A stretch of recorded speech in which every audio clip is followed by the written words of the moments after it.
new watch, new babe. So what's good, TMG fam? It's your boy L, and I'm back with another reaction. How y'all feel? Welcome back to the channel. Salute.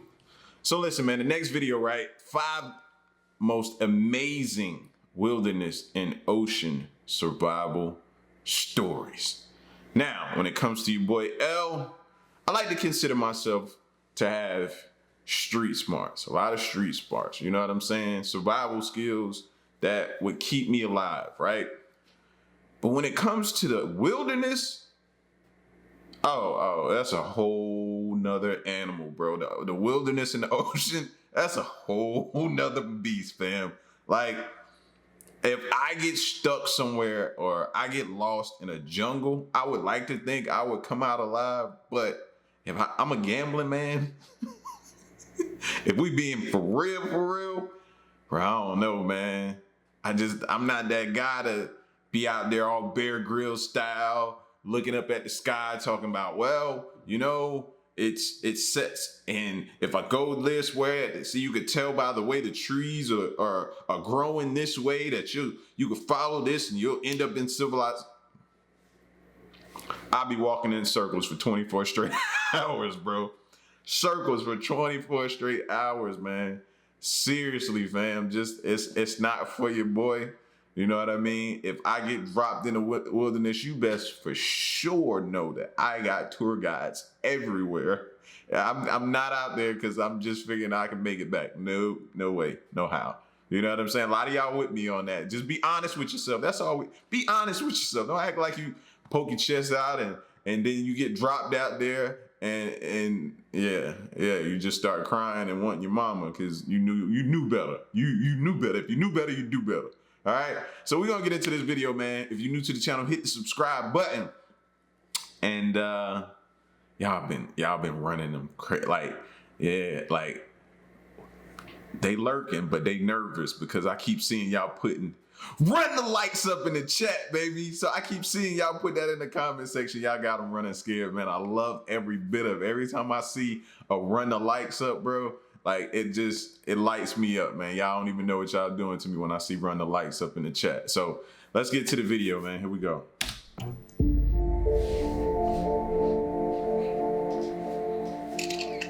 Mother Nature is unforgiving, and life on this planet is a fragile thing. Here one minute and gone the next in the blink of an eye. Despite this, however, from time to time, people can show a resilience when facing dire circumstances that is nothing short of extraordinary. These are the 5 most amazing wilderness and ocean survival stories. Number 5, Yossi Ginsberg. It started as a promising adventure. Yossi Ginsberg's dream was to hike into uncharted areas of the Amazon rainforest. The thought of discovering places that may never have been seen by man was something he thought would be spectacular. In 1981, at the age of 21, after serving in the Israeli Navy, he headed out to South America to make his dream become a reality. Along the way, he met some new friends: Marcus Stam from Switzerland, Kevin Gale, an American photographer, and Karl Ruprechter, an Austrian who claimed to be a geologist in search of an indigenous tribe, and that he knew how to get them into the deep jungle. Despite hardly knowing each other, the 4 set out on foot for the remote heart of the Amazon jungle. Just hearing that makes me, the remote heart of the Amazon jungle, bro, where you hear sounds that you cannot, like, what was that? Like, you hearing stuff that you don't even know what that sound is, bro. They stopped at various isolated villages and towns to restock on supplies and food. The villagers warned them of the dangers of their path, but they pressed through in the dense jungle regardless. After several days of hiking and no more villages, they eventually ran low on food, and that's when the group discovered that Karl was not a geologist at all, but a criminal looking for gold, and that he had no idea how to reach any remote indigenous tribe or where he was going. With distrust and stress high, the group split up. Ginsberg and Gale built a raft in order to travel faster, and the other two decided to walk because Carl couldn't swim. The men used their raft and floated down the river, but while nearing a waterfall, tragedy struck. They lost control when the raft broke apart, sending them into the water. Gale managed to head to the shore, but Ginsberg got caught in the current and fell over the waterfall. Gale was stranded for a few days until local fishermen rescued him, but Ginsberg, for the first time, found himself alone, so he tried heading upriver to find Gale. For days, he traveled and was in constant danger from being eaten by beasts of prey, and suffered heavily from being bitten by red ants as his body began to break down. Twice he fell chest deep into a bog and almost drowned when the area became flooded. He scavenged for food, eating wild berries, raw eggs from nests, and even waited for monkeys to fall so he could eat them. His body was physically breaking down. Leeches would suck his blood while he slept, and his legs began to rot from the infected wounds. He ended up spending 3 weeks alone in that jungle, and without any food. Ginsberg admits that at one point he had a hallucination of a woman who needed his protection. It was this woman that compelled him to do everything he could do to survive. He needed to save her. His feet eventually became so painful, walking became impossible, and he asked God for death so he could finally be at peace. After 21 days, he heard the buzzing of an engine and made his way back towards the river, where his friend, Kevin Gale, was with a local searching for him. He was carried to the boat by the two men and ended up in the hospital, taking 3 months to recover. They searched for the other two original hikers, but unfortunately, they were never found.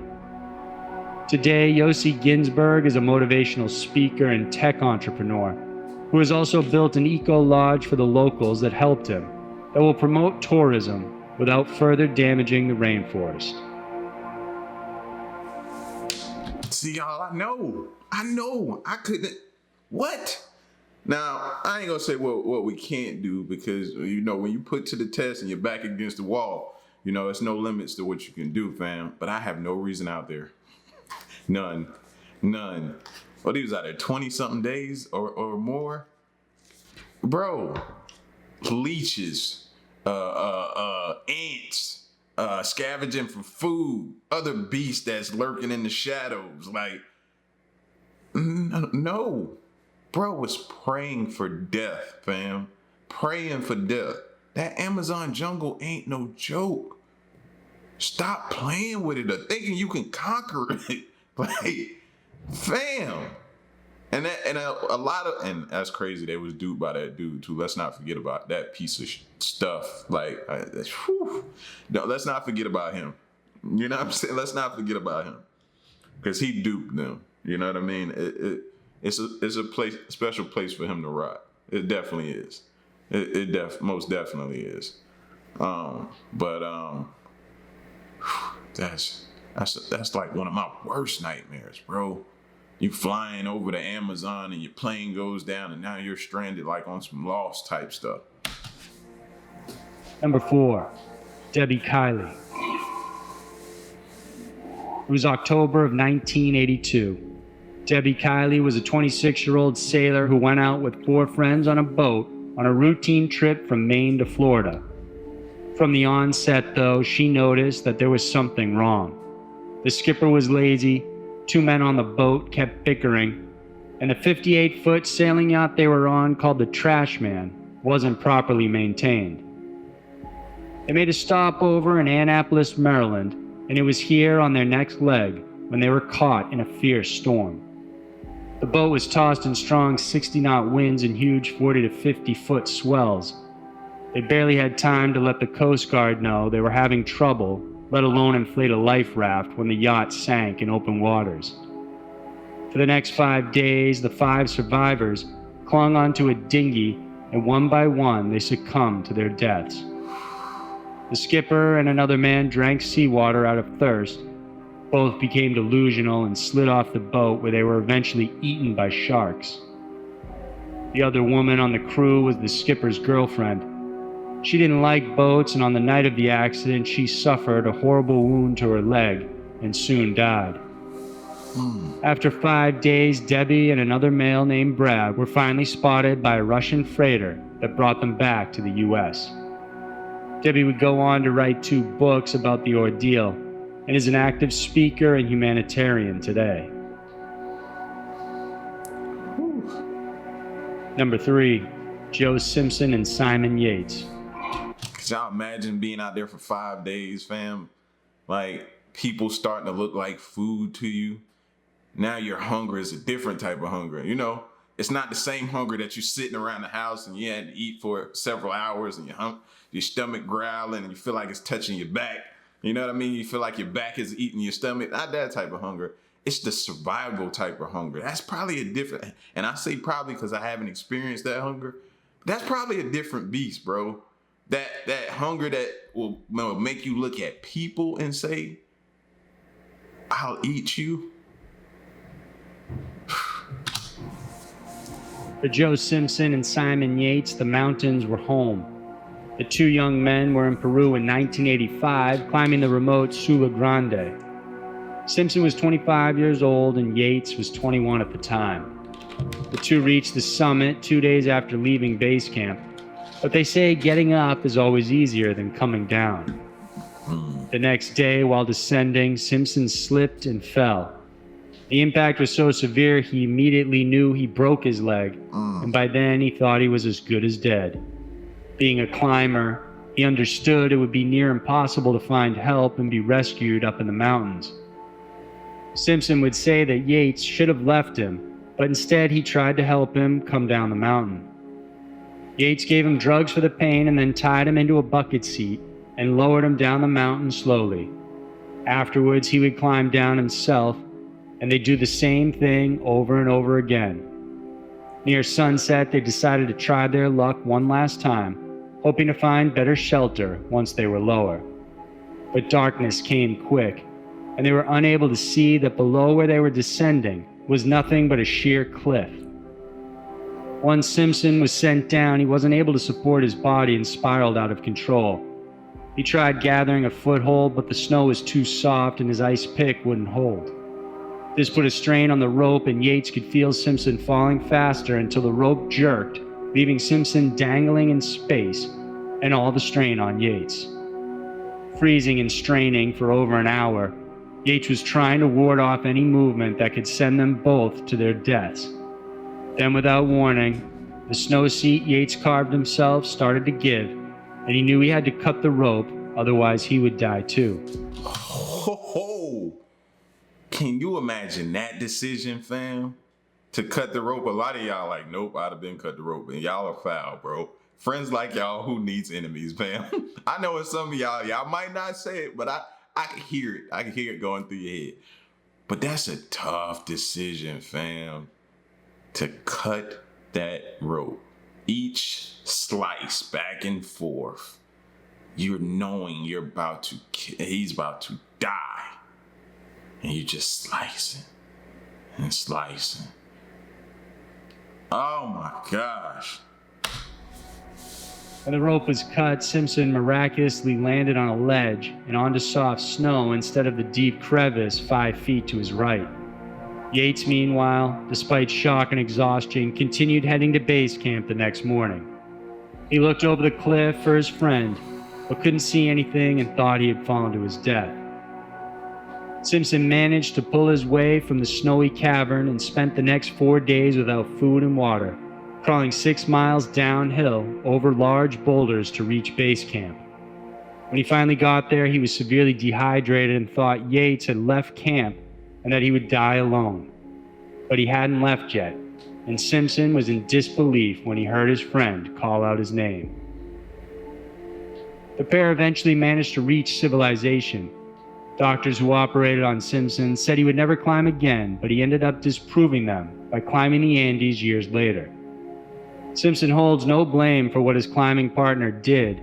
In fact, the first thing he did when he got back to base camp was thank him for trying to save his life. Despite many condemning Yates for what he had done, the truth is that when that rope was cut, Yates inadvertently saved both their lives. Number 2. Jan Balsrud. Part of the Norwegian resistance, Jan Balsrud was trained by the British in special operations to assist in helping free his country.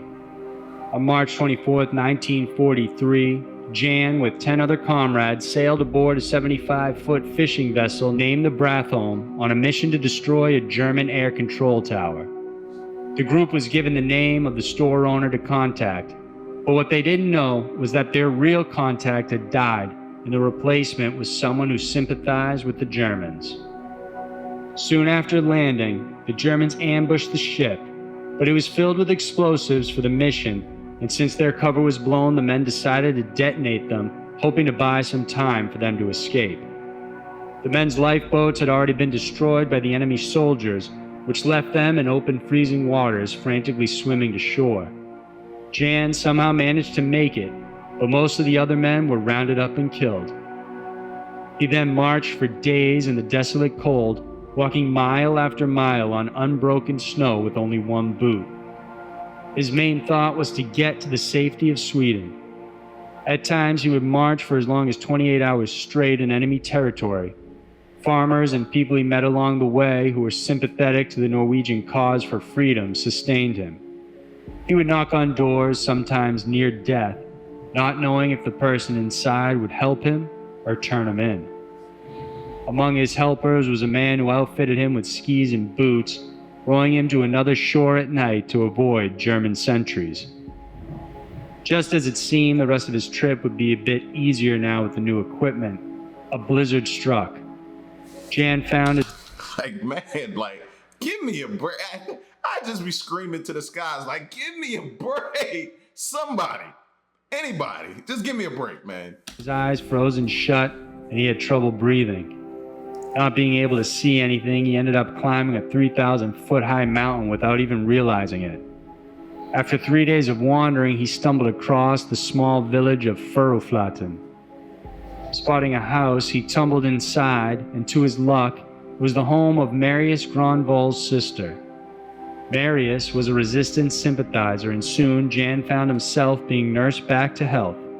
But it was clear that he would not be able to walk anymore alone. So Marius recruited other people to help smuggle Jan to the border. They placed him in a stretcher, and Marius and his friends trekked through the snow until the terrain became too steep to continue. They had to leave Jan in a small shed with some food, water, a knife, and liquor, and promised to return with more help. During that time, Jan, fearing the infection on his leg would spread further, decided to amputate his big toe. Shortly after, Marius did return and this time had a sled. The group painstakingly pulled him along a mountainous ridge, but needed more men. At this point, Jan felt so hopeless when he was left alone again that he actually tried to kill himself, but the gun trigger had frozen solid. The helpers returned and took him as far south as they could. Jan ended up spending the next 17 days inside a cave, where he further amputated his toes to prevent infection. Finally, an indigenous tribe, the Sami, came to help and brought a team of reindeer. They pulled the sled across a frozen lake and took Jan all the way up to the safety of the Swedish border. Jan was able... Bro, this dude is done amputate. I think all his toes at this point in time, like, are gone, fam. Yo, nature is cruel, bro. It has no feelings, fam. It don't care that you need your fingers and toes for adding. At all. It don't. Like, and this dude here, he is a warrior. I'd have cut half of my toe and passed out. You know what I'm saying? I'd have passed out. Able to fully recover, and ended up helping train the Allied soldiers in marksmanship. He became a folk hero, and his story of resilience and devotion to the resistance is well known in that part of the world. Number 1. Jose Salvador Alvarenga. Jose Alvarenga was a fisherman last seen sailing with another fisherman named Ezequiel Cordoba.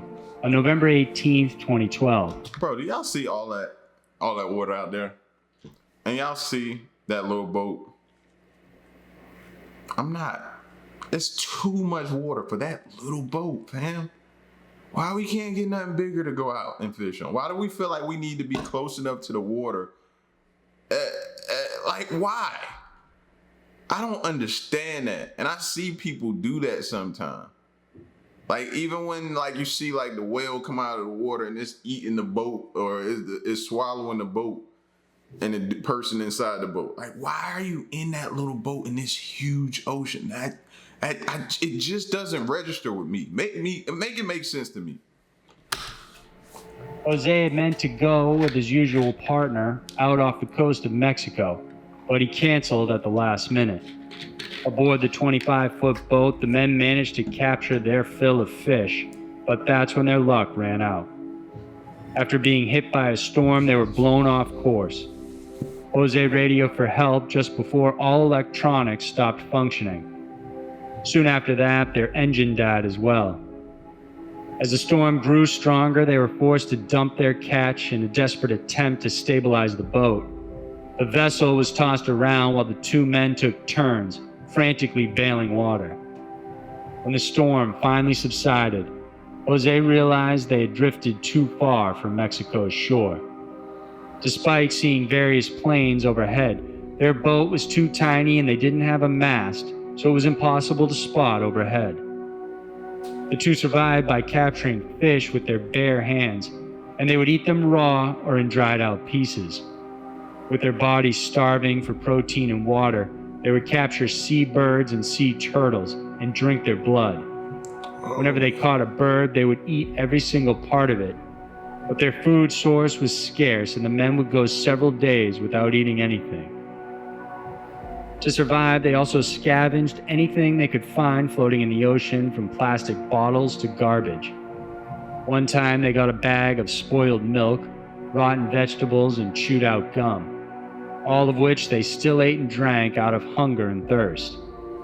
There was no shelter on the boat except the small icebox they used to store their catch, and the two men would huddle in this to shield themselves from the elements. Jose was stressed but calm about the ordeal, but Cordoba was the opposite and spent most days crying in despair. Jose tried to console him, telling him they would be rescued eventually, but Cordoba had already begun his physical and mental decline. At some point after getting sick from eating a raw bird, he completely refused to eat anymore. They promised one another that whoever would survive would visit the other's family, and soon after, I thought he was about to say they promised each other whoever would survive, they would eat the other person. That's what I thought he was about to say. Cordoba passed away. Jose slid his body into the water days later. Even though he suffered guilt and even envy for his friend's passing, his fear of committing suicide was even greater. Now alone, this man kept himself busy by letting his imagination run wild. He would dream of fantastic food or walk around the deck of the boat pretending he was wandering the world. He did anything to keep his mind occupied and track time by using lunar cycles, for which he counted an amazing 15 since they were first set adrift. Soon after that, he noticed shorebirds whizzing by and saw a small tropical island emerge from the blue waters. He had landed on a Marshall Island and was finally rescued when a couple living there found him.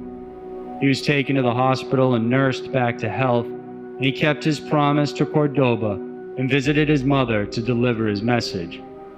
It's estimated he traveled somewhere between 5,500 and 6,500 miles during the ordeal and survived an unbelievable 438 days adrift on the open ocean. So there were the 5 most amazing... I think he said that wrong. He survived what? And survived 5,500 to deliver his message. It's estimated he traveled somewhere between 5,500 and 6,500 miles during the ordeal and survived an unbelievable 438 days adrift on the open ocean. That number gotta be wrong.